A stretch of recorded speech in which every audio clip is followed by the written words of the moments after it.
I'll videotape her. Right now, you should go. Yeah, you should go. Because you just killed your boyfriend. Yeah, you did. Yeah, and yeah. Okay, cool. So a lot more has happened in the past few days. This is an update on Christian Obumseli's death, and the OnlyFans model, or would you call it an OnlyFans porn star? I don't know.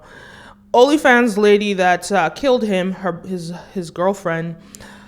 A few things have happened, so we know that apparently when the incident happened, they arrested her and sort of sent her for a psychiatric evaluation, and this is where she Baker acted, which is why the mainstream media is not disclosing her name and not really covering this case.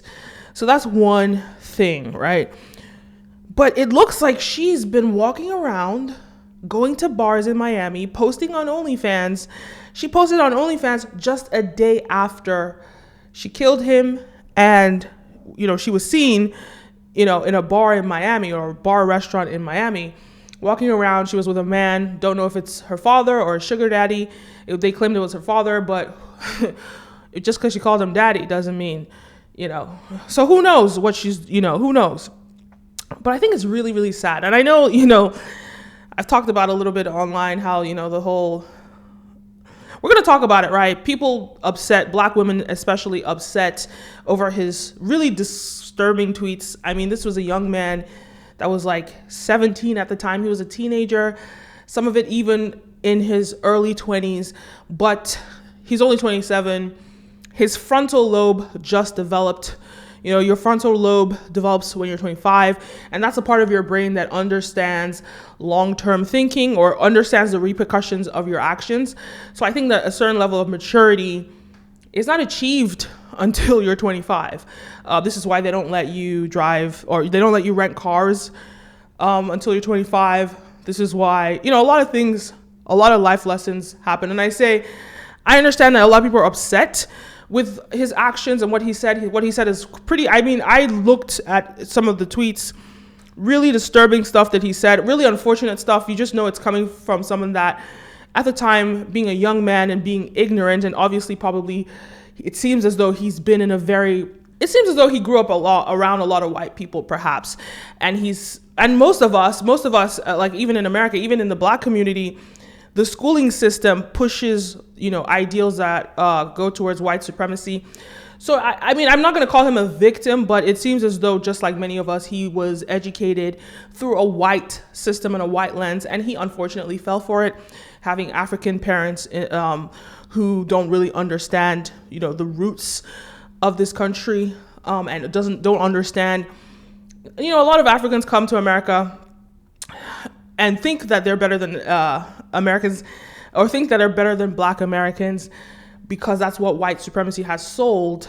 But at the end of the day, look, I'm Nigerian and I understand the history of white supremacy, understand that, we're the ones that sold our brothers and sisters in the first place. We're the ones that devalued Black lives globally because we sold our brothers and sisters into slavery.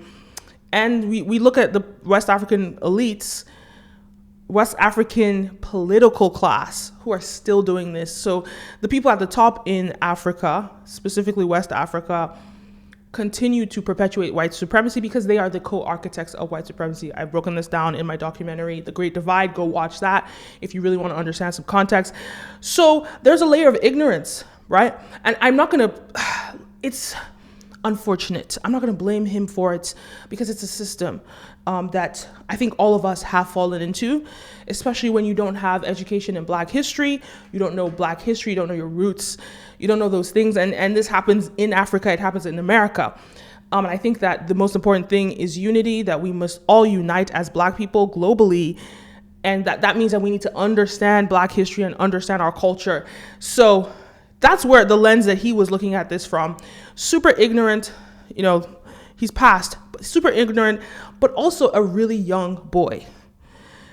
A lot of self-hatred there. And it looked like he was perpetuating it into adulthood, 27. And I said in the previous video, typically around that 27 age, after your frontal lobe has developed, a big life incident happens to you, and then you truly learn from that life incident and you move on if you're lucky enough to live. But it looks like the big life incident for him took his life, right?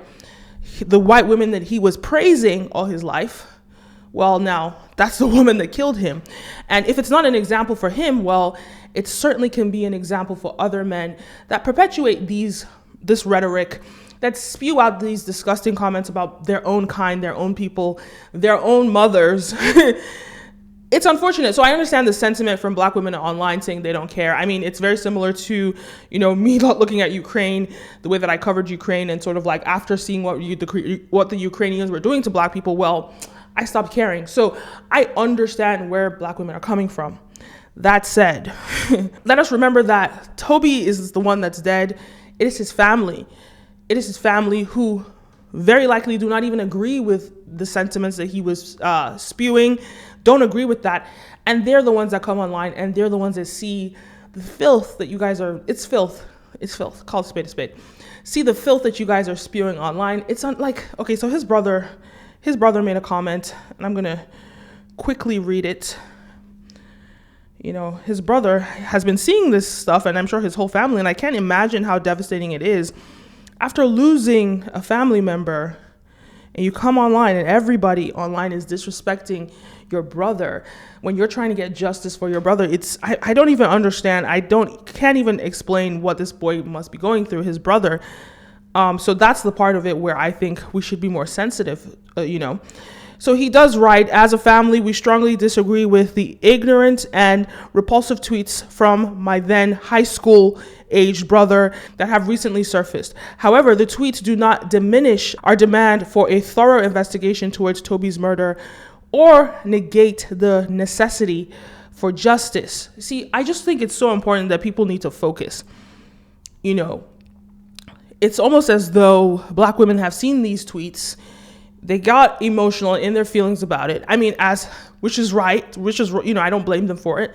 But they've now used it as a tool to ignore a murder of a Black man, right? A Black person in society, and watching this white woman just kill somebody, kill one of our kin, and just walk around like nothing happened. She's able to walk freely. It reminds me of a case where this Black woman went to a sleepover with a lot of white people, and she was killed, and the police were like, well, it was a mistake, and they let it go. Imagine if a white woman went to a sleepover with a bunch of Black women and she died. Everyone in that house would be in jail. So the point here is not about this boy's ignorant statements. Unfortunately, he's a high school student, ignorant statements. But the point is that this system is so screwed that it allows white people to get away with this type of behavior. That's the real thing that we should focus on. And when you focus on these little petty things like this boy being disrespectful to Black women, that's something that we need to discuss amongst ourselves. But at the end of the day, this thing could happen to anyone. It could happen to your father. It could happen to your brother. It could happen to you, your sister.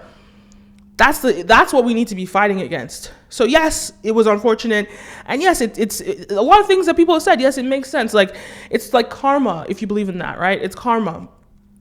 But it's an example to young Black men who hate Black women or hate themselves, right? That's really self-hatred right there. But again, ignorance, and what is our duty to, at least if we can't fix the grown folk right now, we can fix the youth. We can work towards spreading education amongst the young, right? That's what I think we should strive for.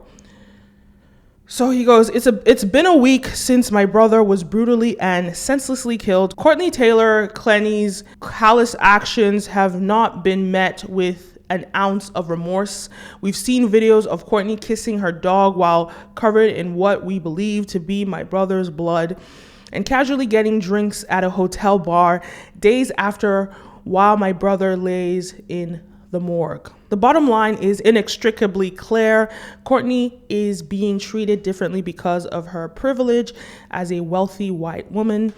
Within 24 hours following Toby's death, the detective on the case prematurely concluded that it was not a crime of violence, but the information provided is deficient, and the lack of transparency strongly suggests foul play is involved. Courtney acknowledges that Toby did not have a weapon.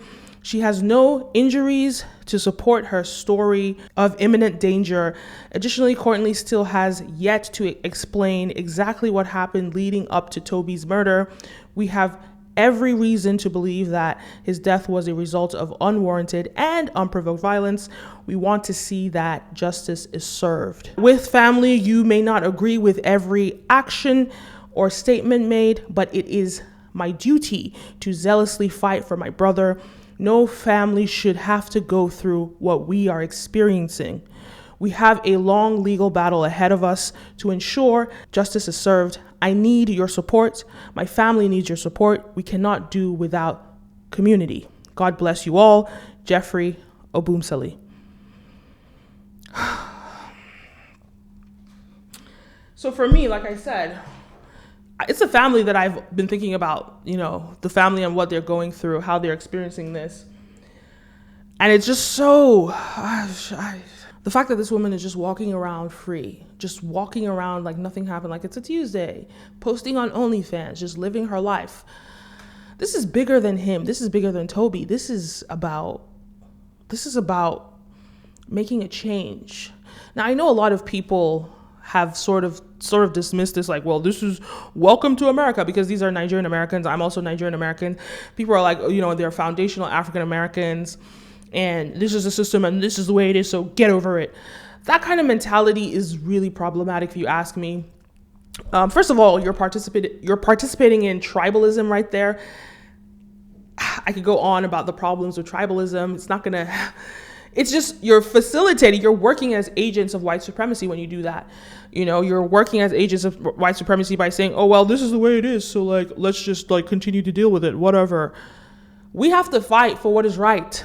We have to fight for what is right, and we cannot be divided based on where in Africa you're from. We really cannot have that mentality. We cannot be like that. At the end of the day, we're all black people. We're all going to be treated the same by the same white people.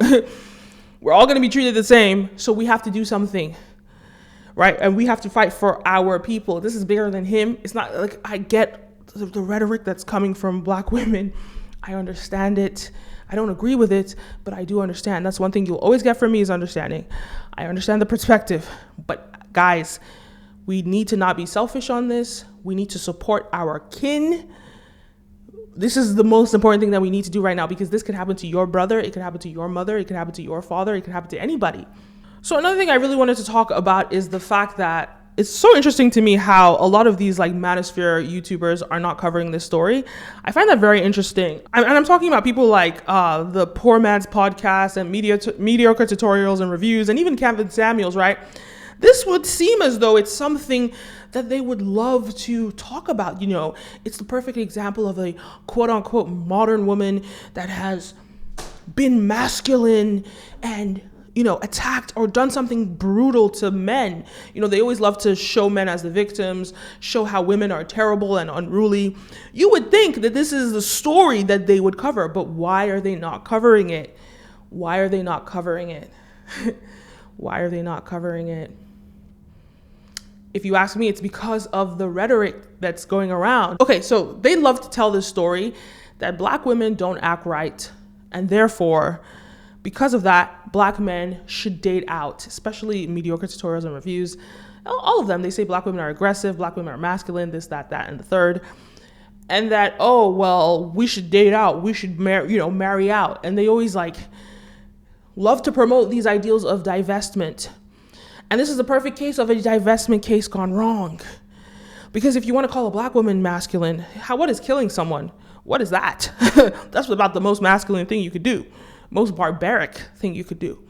That's worse than even masculine. So it's interesting to me. Why are they not covering this? Because it doesn't fit their narrative. It's not the narrative they want to promote. You see them. They've been posting every single day.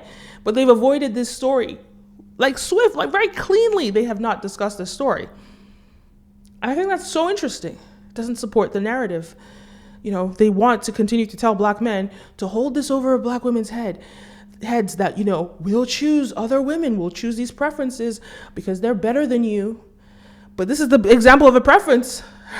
Preference gone wrong. They don't want to spew these stories. And especially because I'm sure they're aware their comment sections will get obliterated by black women, basically the same way that my comment section has been obliterated by black women. Even though I don't take the side of it, I understand the perspective. I understand where black women are coming from in this, and I understand, I respect where they're coming from. They don't want to fight for him. I get it. I don't know why they feel that, and I'm a black woman, but I don't know why the people that oppose him feel the need to comment, right? You say you're minding your business. You leave a comment saying that you're minding your business, but that's not, if you're minding your business, you wouldn't even be commenting. Whatever the case is. But yeah, these YouTube channels, there's a spectrum of views, right? There are women that are on the far left. There are women on one side that are extreme. There are men on the other side that are completely extreme. And there are people in the middle, and I find MTR more in the male extreme. All these Kevin Samuels, they're very on that extreme, and they don't want to cover this story. I think it's very interesting. Now, another one, like mainstream media, they're also not covering this story. They give it a little beep because it doesn't fit their narrative. If it was a white woman, if she was the one that got killed by her boyfriend, there would be posters, there would be hashtags, save Courtney, get Courtney's justice. We would not stop hearing about it if it was the other way around. It doesn't fit their narrative. But what I find so sad is that when it comes to do with black people, not only does white society not support us, but we don't even support ourselves. Because in these black women attacking this man, they're attacking this man for his stupid comments, but they're attacking him. That looks bad. I mean, that is bad, right? You're not even like fighting for justice. Then these black men that have these massive platforms, because this doesn't fit into their story and their narrative of what they want to promote, because they want to continue to bring black women down, they are also not covering this, so it's not getting the coverage from them either. Then, of course, the mainstream media is not even covering this. So it's actually quite interesting the way that, like, some way, some shape or form, whenever something terrible happens to a black person, white people don't support it, black people don't support it either. But we want we want the world to treat us equally, but we don't even treat ourselves right. And just because Toby spewed that disgusting rhetoric when he was a teenager doesn't mean that we have to do it either. I mean, I'm sure a lot of you are in your 30s, some of you in your 40s, even in your late 20s or even early 20s. You don't have to behave like a teenager and talk like a teenager because he did that, and you're 30-something-year-old woman, and you're now using that to judge him as though you didn't say disgusting things too when you were 18. I think everybody's guilty of like having ridiculous opinions when they were a teenager. So like, I think give this young man excuse this behavior because it's bigger than him. This is bigger than him, and this is about black people being mistreated in society. And the fact that we don't rally behind ourselves, that's problematic. Anyway, those are my thoughts. Let me know your thoughts. Leave a comment down below. Don't forget to like, follow, subscribe, all the above. My name is Kenim, and see you next time. Peace.